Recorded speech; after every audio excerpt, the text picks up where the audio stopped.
पुराने वक्तों की बात है। किसी मुल्क पर एक नौजवान बादशाह हुकूमत करता था। बादशाह बहुत रहमदिल था और उसकी मलका भी निहायत नेक खातून थी। इसलिए तमाम अवाम अपने बादशाह और मलका से बहुत मोहब्बत करते थे और दोनों की जान तो अपनी बेटी शहजादी अदन में बसी हुई थी। क्यों ना बसी होती, शहजादी अदन थी ही इतनी प्यारी और रहमदिल, जो भी देखता तारीफ किए बिना ना रह सकता। फिर अचानक इस हंसते खेलते खानदान को जाने किसकी नजर लग गई। मलका अचानक ही इतनी बीमार हुई और देखते ही देखते इस दुनिया से कूच कर गई। बादशाह की तो समझो दुनिया ही उजड़ गई। बहुत गमज़दा रहने लगा और शहजादी अदन, वो तो माँ की याद में सारा दिन रोती रहती। कुछ वजीरों ने बादशाह को समझाया कि शहजादी अदन की खातिर आपको दूसरी शादी कर लेनी चाहिए। शहजादी अदन को माँ का प्यार मिलेगा तो वो फिर से जिंदगी की तरफ लौट आएगी। और यूं सबके समझाने पर बादशाह दूसरी शादी के लिए राजी हो गया और असबा नामी खातून मलका बनकर महल में चली आई। असबा दरअसल एक जादूगरनी थी जो अपने जादू के जोर से बादशाह की जिंदगी में आ चुकी थी, लेकिन उसे शहजादी अदन का वजूद बिल्कुल भी बर्दाश्त नहीं था।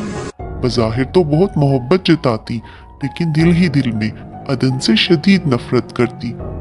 असबा ये चाहती थी कि किसी तरह से अदन को इस महल से निकाल दे। एक दिन जब बादशाह किसी जरूरी काम से महल से बाहर गया तो असबा को अपना जादू दिखाने का मौका मिल गया। फौरन से अदन के कमरे में आई और प्यार जताते हुए कहने लगी, अरे बेटा, ऐसे क्यों उदास रहती हो? आओ मेरे पास बैठो, मैं भी तो तुम्हारी माँ ही हूँ ना।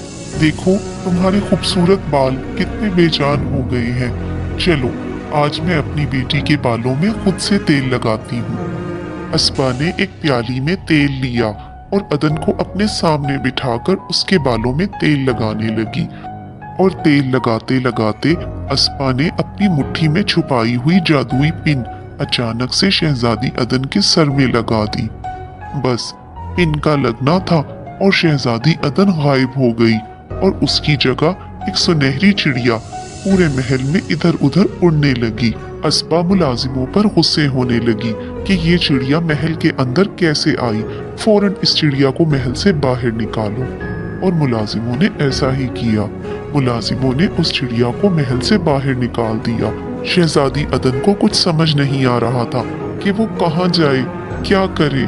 बस इधर उधर मंडलाती फिरती रही। वो अपने महल के बाग के एक दरख्त के ऊपर ही बैठ गई और सुबह होने का इंतजार करने लगी।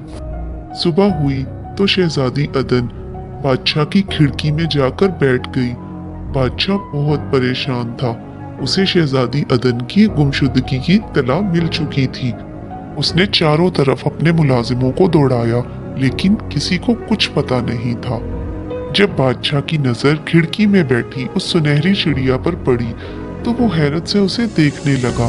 अरे ये कितनी खूबसूरत चिड़िया है, यहाँ कैसे आई? बादशाह ने सिपाहियों को हुक्म दिया, इस चिड़िया को पकड़ने की कोशिश करो। और चिड़िया वो तो चाहती ही ये थी, पट से उड़ी और बादशाह के हाथ पे आ बैठी। उसे महसूस हुआ कि चिड़िया के सर में कोई चीज चुभी हुई है। जब देखा तो वो काले रंग की एक पिन थी। बादशाह ने जोर लगाकर उस पिन को निकाल दिया। जैसे ही बादशाह ने पिन निकाली, चिड़िया गायब हो गई और उसकी जगह रोती हुई शहजादी अदन बादशाह के सामने खड़ी थी। शहजादी अदन ने रोते हुए सारी बात बादशाह को बताई। बादशाह को निहायत गुस्सा आया। उसने सिपाहियों को हुक्म दिया कि मलका असबा को गिरफ्तार करो और उसके हाथ पांव बांध के उसे अंधे कुएं में फेंक दिया जाए, ताकि वो दोबारा किसी पर जादू करने की हिम्मत ना कर सके।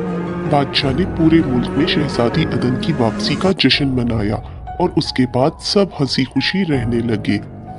इस तरह ये कहानी अपने इख्तिताम पर पहुंची। लेकिन प्यारे बच्चों, इससे हमें ये सबक मिलता है कि किसी की हंसती खेलती जिंदगी को बर्बाद करना और जादू करना बहुत बुरी बात होती है।